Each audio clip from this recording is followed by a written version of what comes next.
le festival, est-ce que vous avez réussi à avoir plus de participants de nouvelles écoles? Oui, on a réussi à avoir 41 films cette année, donc c'est considérable.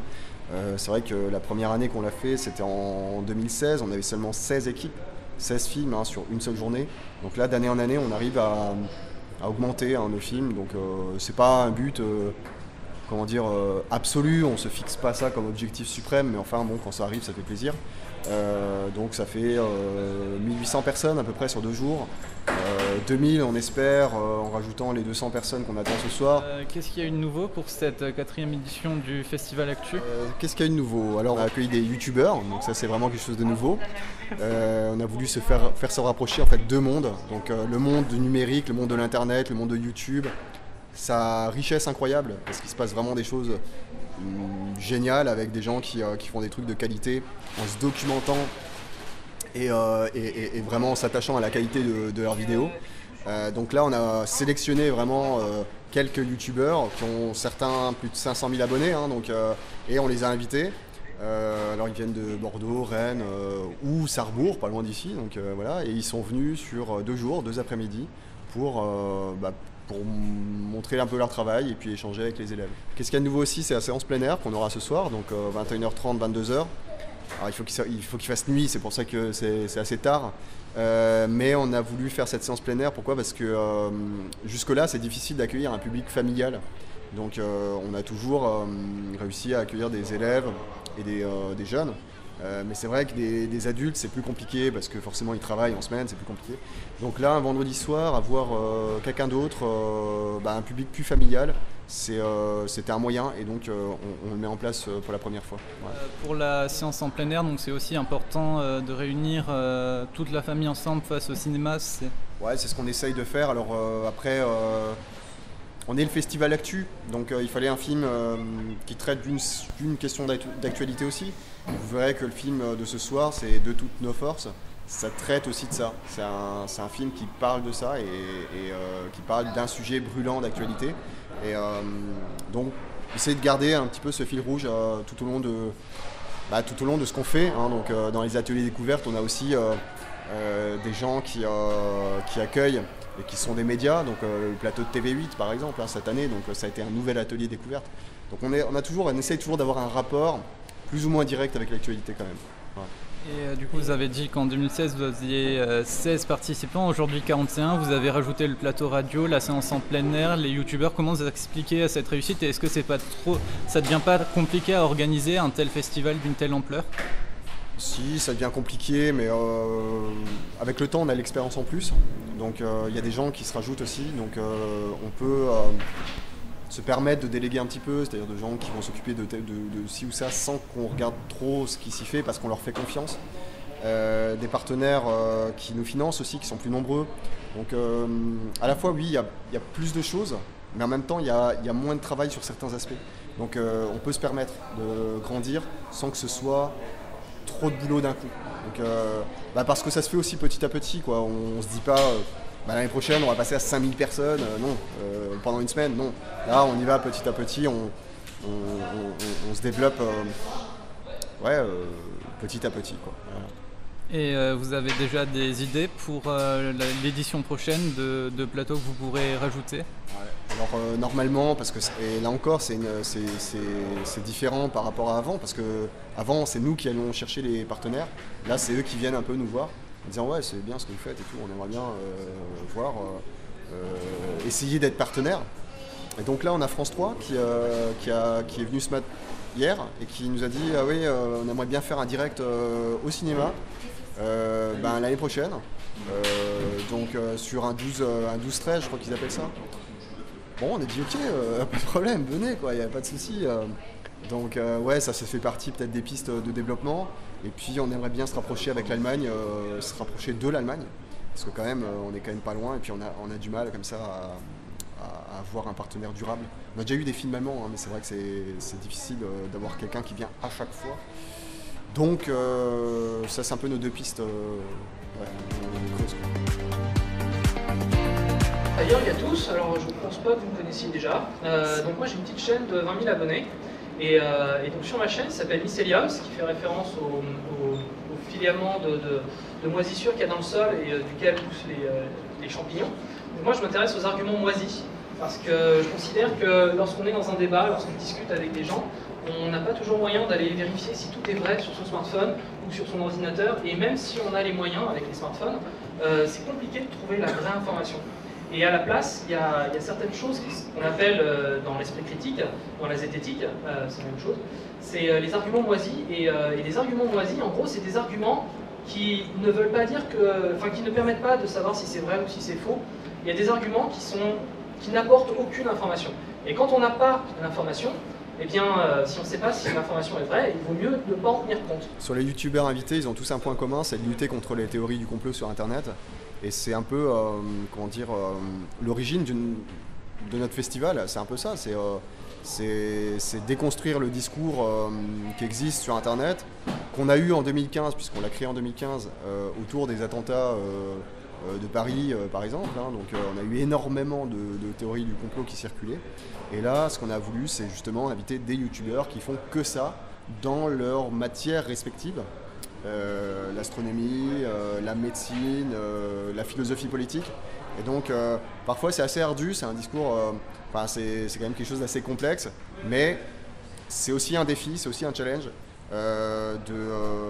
d'aborder des questions compliquées tout en essayant de vulgariser, j'aime pas trop ce mot, mais en essayant d'être le plus simple possible. Donc tout le monde peut prendre la parole. Alors, il y a des côtés positifs, des côtés négatifs, parce qu'il y a des gens qui avaient des choses intéressantes à dire, qui n'avaient pas trop d'accès à des médias pour pouvoir le dire jusqu'à maintenant, qui maintenant ont plus d'accès, et du coup c'est cool. En même temps, il y a aussi plein de gens qui avaient plein de conneries à dire, qui n'avaient pas accès aux médias jusqu'à maintenant, et qui ont aussi accès maintenant. Là où je veux en venir, rapport à l'esprit critique, c'est quand on vous annonce quelque chose du style « on a trouvé des traces d'explosifs », la réaction que vous devez avoir c'est « ah bon, comment tu le sais ? Est-ce que tu as des preuves ? Est-ce que tu as une étude qui est sortie ?» L'esprit critique, c'est ça. Il y a un proverbe zététique qui dit « une affirmation extraordinaire demande des preuves extraordinaires ». Il faut que vous vous demandiez « qu'est-ce que j'ai vraiment comme preuve ?» et à quel point c'est solidaire. Plus vous avez intérêt à croire quelque chose, plus il faut se méfier de ce que vous croyez. En fait. Exactement. Voilà, si vous pensez que tous les trucs sont en train de vous donner encore plus raison, c'est à ce moment-là qu'il faut que vous vous disiez « oh là c'est trop facile quand même, il faut que je vérifie vraiment. » Pensez pas que ça n'arrive qu'aux autres. Ça peut arriver à tout le monde que quelqu'un se mette à croire n'importe quoi. En gros, ces gens-là trouveront une explication. Et c'est pour ça que certaines personnes ne changent pas d'avis, parce qu'ils se sont trop engagés. Imaginez que vous vous engagez devant tout le monde, devant tout le pays, tout le monde vous a vu à la télé, vous dites un truc, vous êtes sûr. Et en fait, vous avez tort. Et vous avez tellement peur de passer pour un con que vous allez continuer à dire encore une fois la même chose. C'est la puissance de l'engagement. Et donc oui, il y a des gens, on peut juste pas, ils sont tellement engagés, on ne peut pas les faire changer d'avis. Alors, moi, c'est Arnaud Thierry, alias Astronogeek. J'ai 30 ans, toutes mes dents, sauf celle du fond qu'on m'a enlevée parce qu'elle poussait de travers. J'ai tous mes vaccins, j'ai un petit chien qui aime bien se rouler dans le caca. Et accessoirement, j'ai une chaîne YouTube, et là, je viens de passer les 500 000 abonnés, donc je suis content. C'est important de lutter contre les théories du complot, parce que les théories du complot sont dangereuses. C'est pas juste des croyances de doudingue. Si c'était juste ça, je m'en foutrais. La vérité, c'est que le complot tue. On voit le cas avec les anti-vax qui ont indirectement tué là, des dizaines de personnes depuis le début de l'année, mine de rien quand même. Avec les crop circles, on a le même genre de dérive. Et puis sans compter évidemment ce que ça coûte aux croyants qui dépensent du fric dans les conférences payantes, les bouquins, les stages d'initiation à mes couilles, etc. Ça coûte beaucoup d'argent et ça rapporte beaucoup d'argent. Il y a des mecs qui brassent des millions avec ces affaires. Ce gars-là, il explique qu'on soigne le cancer avec des jus de fruits, ce qui est totalement faux. Et il y a des gens qui le suivent, qui y croient, parce qu'ils sont désespérés par leur maladie, ils n'arrivent pas à guérir avec leur chimio, donc ils arrêtent la chimio, ils prennent des jus de fruits, et devinez quoi ? Ils meurent. Imaginez que ça arrive à un de vos proches est désespéré par son cancer, et un jour il vient vous voir, il dit « j'arrête la chimio, je prends des jus de fruits ». Il va mourir, c'est sûr. On ne survit pas à un cancer qu'on ne traite pas. Ces gens-là sont dangereux. Et donc comment expliquer cette montée de défiance face à la science alors qu'en France on a quand même un système scolaire assez complet ? Bonne question, mais déjà je pense que quand tu es dans un pays où les hommes politiques te détournent des millions et te disent wesh, qu'est-ce que tu vas faire, c'est légal, comme l'affaire Fillon, la fois là, des trucs comme ça, ben, les gens ont l'impression qu'on passe, les hommes politiques passent leur temps à leur mentir. Ce qui est peut-être pas faux, j'en sais rien, mais c'est des mensonges, des mensonges du style Fillon qui pique quelques millions. C'est pas des théories du complot Illuminati, la Lune, les extraterrestres, tout ça. Seulement, si on est dans une condition déjà où on se dit que de base on nous ment, eh ben on peut croire à des trucs peut-être un peu plus perchés. Et puis après, si on n'a pas certaines bases en physique, en chimie, en logique, ben des trucs comme la Terre plate, bah ça peut paraître crédible. Terre plate, c'est un cas exceptionnel, mais bon, les vaccins, par exemple, on nous dit que les vaccins rendent autistes, alors que non, il n'y a aucune preuve scientifique de ça. Il y a même des recherches qui ont été faites pour essayer de le prouver et qui ont tout échoué, quoi. Mais bon, si tu sais pas... Sont-ils si nombreux que ça ou ils sont très mis en avant? Alors, ils sont très mis en avant, c'est une minorité bruyante. Le problème, c'est que c'est une minorité qui s'étend. C'est-à-dire que, par exemple, la Terre plate, il y a encore 3-4 ans, on n'en entendait pas parler. Et aujourd'hui, c'est un truc. Tout le monde a entendu parler de la Terre plate. Les antivax, c'est pareil. Il y a quelques années, on n'en entendait pas parler. Et là, maintenant, on a le retour de la rougeole. C'est une minorité bruyante, mais qui fait beaucoup trop de bruit parce qu'elle endoctrine des gens. Donc, il y en a de plus en plus. Et ça, c'est moche. Et par rapport à votre communauté qui a tendance à bien aimer ce genre de sujet, comment vous expliquez une telle fascination? Ben, déjà, le sujet de la Terre plate, c'est quelque chose de vendeur, comme tous les complots. Dès que tu parles d'extraterrestres, d'ovnis, d'illuminati, de francs-maçons, de machin, les gens veulent... Ils veulent du croustillant, ils veulent de la révélation, du complot, tout ça.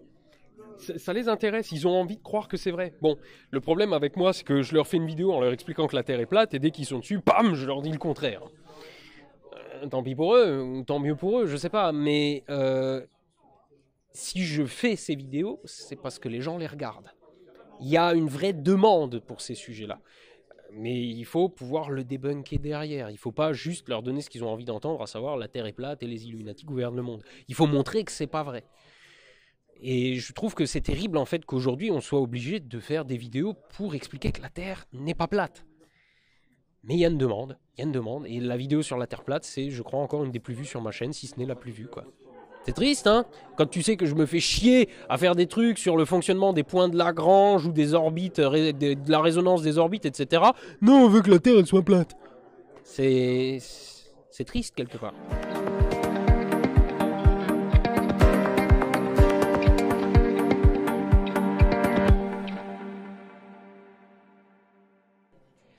À la revoyure.